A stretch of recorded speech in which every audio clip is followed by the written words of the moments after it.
संतों का दर्शन मिल जाए ना तो हमारा जीवन धन्य हो जाता है। अब नारद जी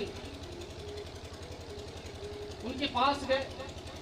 नारद जी जाके उनसे पूछे कि हे देवी आप कौन हो? बोले कि कहां से तुम, आप कौन हो? काव्य मौचिमा, और ये आपके दोनों गोद में जो लेटे हुए हैं ये दोनों कौन है? अब तो महाराज, और नारद जी कहते हैं कि स्वस्य दुख से कारण, हे देवी आप अपने दुख का कारण तो बताओ, तब तो हम जानेंगे कि आपका जो दुख है किस लिए है। अब वह देवी कहती है कि हे संत जी, मैं आपको अपनी पूरी वृतांत सुनाती हूँ।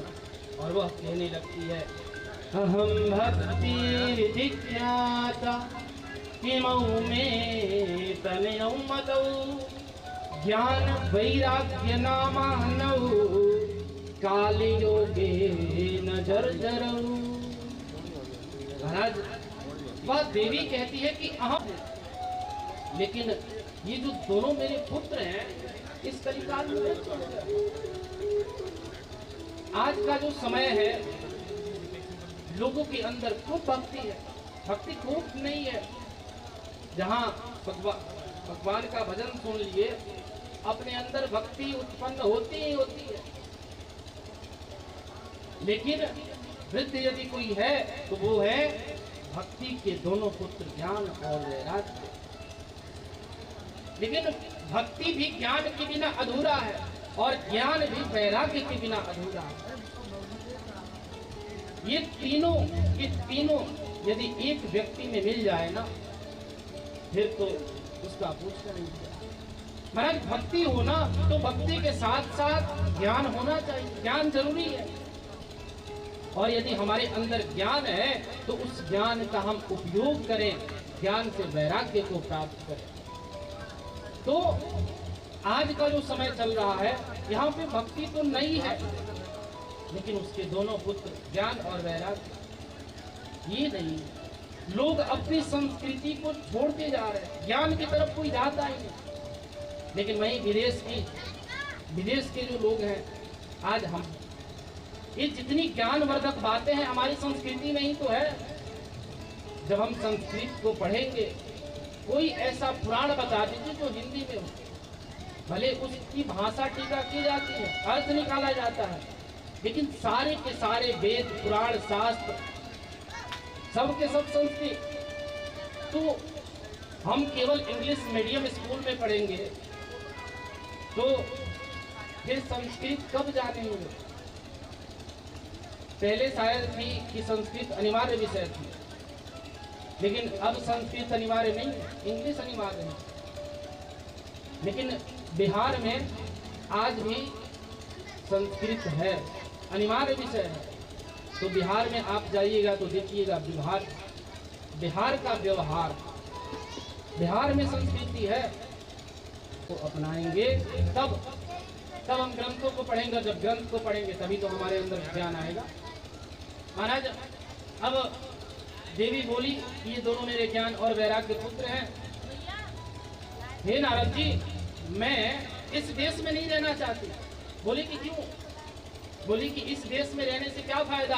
इस देश में मैं हूँ, मैं माँ हूँ तो मैं नवयुवती हूँ, लेकिन मेरे पुत्र वृद्ध है। तो जिस देश वृद्ध हो उस देश में मेरा रहना सुलभ नहीं है। मैं इस देश को छोड़ के जाना चाहती हूँ। गुण है, भक्ति महारानी कहती है कि तो फिर क्या गुण है बताइए।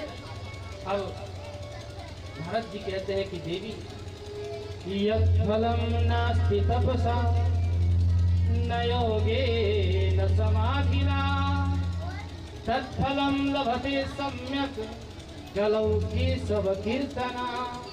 नारद जी कहते हैं कि हे देवी, यत् फलं नास्ति तपसा न योगे न समाधि, यानी कि जो फल हमें पहले के युग में, सतयुग त्रेता द्वापर, जो फल इन तीनों युग में तपस्या से, योग से, समाधि देने से भी प्राप्त नहीं होता था ना, इस कलयुग में सहज ही प्राप्त हो जाता है। कैसे? तो तत्फलम लभते सम्यक कलौ केशव कीर्तना।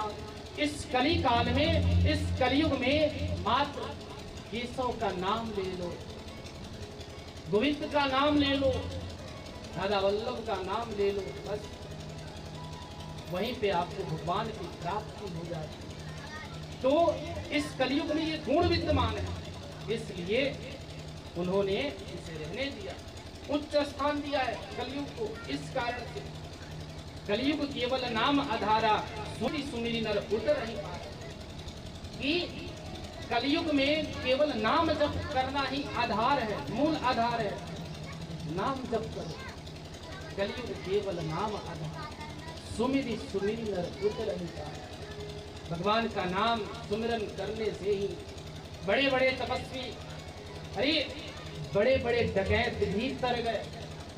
वाल्मीकि भय ब्रह्म समाना। महाराज उल्टा नाम जपति जग जाना, वाल्मीकि भय ब्रह्म समाना। इस कलयुग में तो वही वाल्मीकि जैसा डाकू, जो कि पहले रत्नाकर डाकू था, रत्नाकर नाम था, ऐसे विख्यात डाकू जो कि भगवान का नाम राम राम नहीं जपा। हम तो आज पढ़े लिखे लोग भगवान का नाम कृष्ण राधा, राधे कृष्ण सीताराम ये जपते, लेकिन वाल्मीकि जी जो थे ना, वो भगवान का नाम उल्टा उल्टा नाम जपते जग जा, मरा मरा मरा मरा मरा, उल्टा नाम जपते जपते और ब्रह्म के समान हो गए। वाल्मीकि भय ब्रह्म, ब्रह्म के समान हो गए वाल्मीकि। तो इस कलयुग में ये गुण विद्यमान है। महाराज उन्होंने उनको साहस समझाया कि आप चिंता ना करो, मैं आपके बालकों की उठने का प्रयास करता हूँ। मैं प्रयास करता हूँ कि ये जो वृद्धावस्था को प्राप्त है, भ्रूणावस्था को प्राप्त हो जाए। नारद जी ने वो प्रयास किया महाराज। और जब नारद जी ऐसा उनको आश्वासन दिए कि आपके बच्चे वृद्धावस्था से नवयुवती को प्राप्त हो जाएंगे, तब अब उनकी जय जयकार करने लगी भक्ति महारानी, कहने लगी जयति जगति माया यस्य कायाधवस्ते वचन रचन मेकम केवलम चातुलय्या ध्रुव पदमपि यातो यत्कृपातो ध्रुवोऽयं सकल कुशल पात्रं ब्रह्मपुत्रं नदास्मि। जयति जगति माया, जयति जगति माया। महाराज उसके बाद उनकी जय जयकार करने लगी। नारद जी ने बहुत प्रयास किए, वेद वेदांत घोष से इसका गीता पाठ घोर्महो बुद्धिमाने ददाते न कथम चिच्चौथि बोला। अनेकों प्रयास किए, वेद वेदांत घोष किए, गीता का पाठ बार बार किए, फिर भी जैसे तैसे तो उठे, फिर उसी अवस्था में सो गए। नारद जी का भी मन दुख हो गया कि अब क्या करें भाई, इतने सारे प्रयास तो हमने कर लिए। तब तक आकाशवाणी हुई। आकाशवाणी कहती है कि हे नारद जी, आपका किया हुआ हर प्रयास सफल होगा, लेकिन पहले आप एक सत्कर्म करो। क्या सत्कर्म करो? तो अब उन्होंने, नारद जी ने जब पूछा कि सत्कर्म क्या है, उन्होंने ये नहीं बताया। आकाशवाणी कह के चली गई कि इस सत्कर्म की पता आप संतों से प्राप्त करो, संतों के पास जाओ, संतों से पूछो। नारद जी बहुत सारे जगह घूमे, प्रत्येक संतों के पास गए, लेकिन कहीं भी उन्हें सत्कर्म के बारे में पता नहीं चला। अंत में वो उसी बद्री विशाल गए, ये सोच के कि अब भगवान नारायण से ही चलते हैं, भगवान नारायण से पूछेंगे कि ये सत्कर्म क्या है। तो नारद जी चारों भाइयों से कह रहे हैं कि मैं भगवान नारायण के पास आया, लेकिन अचानक आप लोग मिल गए, तो अब आप ही बताओ कि ये सत्कर्म क्या है। तो उन्होंने बताया कि ये सत्कर्म कोई और नहीं, चारों संत कुमारों ने कहा कि ये सत्कर्म कुछ और नहीं, श्रीमद् भागवत महापुराण ही है। बोलिए श्रीमद् भागवत महापुराण की, ये श्रीमद् भागवत महापुराण है, इसकी कथा आप श्रवण कराओ, फिर ज्ञान वैराग्य तरुण अवस्था को प्राप्त हो जाएगा। नारद जी को जब चारों भाइयों ने बताया, अब नारद जी बोले कि तो फिर ये बताओ ये कहाँ हो? तो बोले कि तटमानंद नामक गंगा द्वार समीपे तु तटमानंद नामकम। बोले कि आप गंगा द्वार यानी कि हरिद्वार में जाओ और हरिद्वार में जाके आनंद नामक तट पे इस कथा का आयोजन रखो, कथा श्रवण कराओ। उसके बाद निश्चित ही ज्ञान वैराग्य तरुण अवस्था को प्राप्त होगा। नारद जी ने वैसा ही किया, कथा श्रवण कराई। कथा श्रवण करा ही रहे थे कि बीच में भक्ति महारानी प्रकट हो गई। महाराज महात्मा से ही उनके दोनों पुत्र नवयुवक हो गए, तरुण अवस्था को प्राप्त हो गए। अब तो भक्ति महारानी उसी कथा के मध्य में नाचने लगी, नृत्य करने लगी। भक्ति सुदौ दौ तरुणौ गृहीत्वा प्रेमयी करूपा सहसा विराजित। श्री कृष्ण गोविंद हरे मुरारे नापीति नामा निबहुर्वदन्ति।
महाराज भक्ति महारानी कथा मध्य में ही नृत्य करने लगी। तो आइए हम सब भी बड़े भाव से दोनों हाथों को उठाते हुए और इच्छा हो तो नृत्य भी कर सकते हैं। वृंदावन में हुक्म चले बरसाने वारी का, वृंदावन में हुक्म चले बरसाने वारी का। कान्हा भी दीवाना है श्री राधे रानी का, कान्हा भी दीवाना है श्री राधे रानी का, कान्हा भी दीवाना है श्री राधे रानी का। वृंदावन में हुक्म चले बरसाने वारी का, वृंदावन में हुक्म चले बरसाने वारी का। कान्हा भी दीवाना है श्री राधे रानी का, कान्हा भी दीवाना है बरसाने वारी का।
महाभक्त पति पर राज राधे का चलता राम के हर रस्ते पर राज राधे का चलता गाँव के हर चक्के पर वहाँ डाली डाली पर वहाँ पत्ते पत्ते पर राज राधे का चलता राम के हर रस्ते पर राज राधे का चलता गाँव के हर रस्ते पर चारों तरफ है गंगा बजता और चारों तरफ है गंगा बजता राम दुलारी को अब दीवाना है श्री राधे रानी का राम दीवाना है श्री राधे राधे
का कोई कहता है कन्हैया कोई बंसी कन्हैया कोई कहता है कन्हैया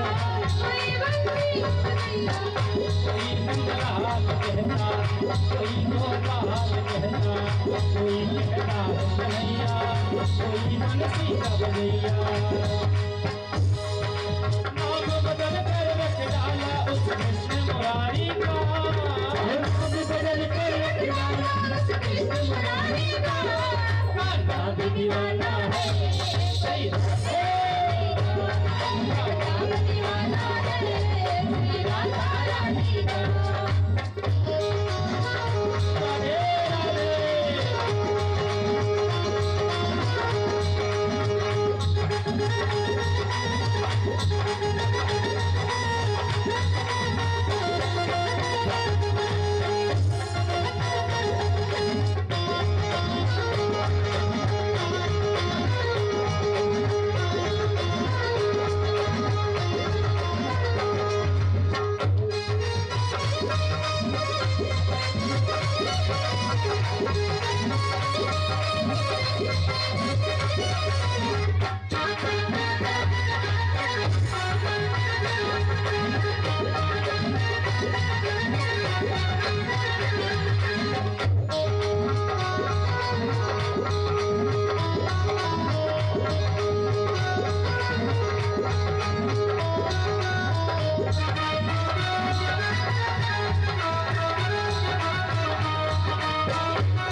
लगेगा पार भव से बहुत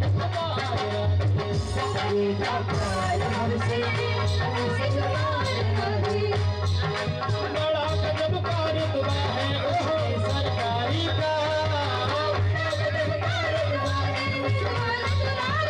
राधे दीवाना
की सरकार की जय। वेदव्यास जी महाराज की जय। राजा वल्लभ सरकार की जय। कन्हैया लाल की जय। इस प्रकार से नारद जी ने कथा श्रवण कराया और ज्ञान और वैराग्य तरुण अवस्था को प्राप्त हो गए। ऐसी है ये दिव्य कथा। इसके बाद की कथा आपको हम कल के दिवस में श्रवण कराएंगे। आज की कथा को यही में विश्राम करते हैं। अब आरती के लिए तैयार हो जाएं।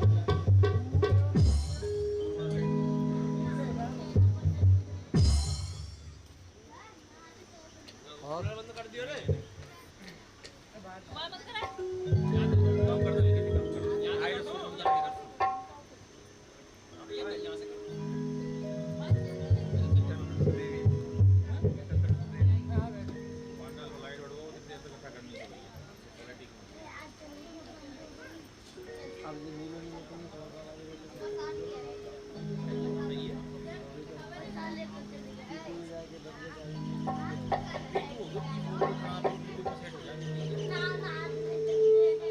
ओम निलगुंग हविः प्रजाननं मे अस्तु दस्विरं सर्वगणगुंग स्वस्तये आत्मसनि प्रजासनि वस्तनि लोकसन्न भयसनिः अग्निं प्रजां बहुलां मे करुत्तनं वयुरेतु अस्मासु दत्त। ओम आदित्यं दर्शयामि।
तेरी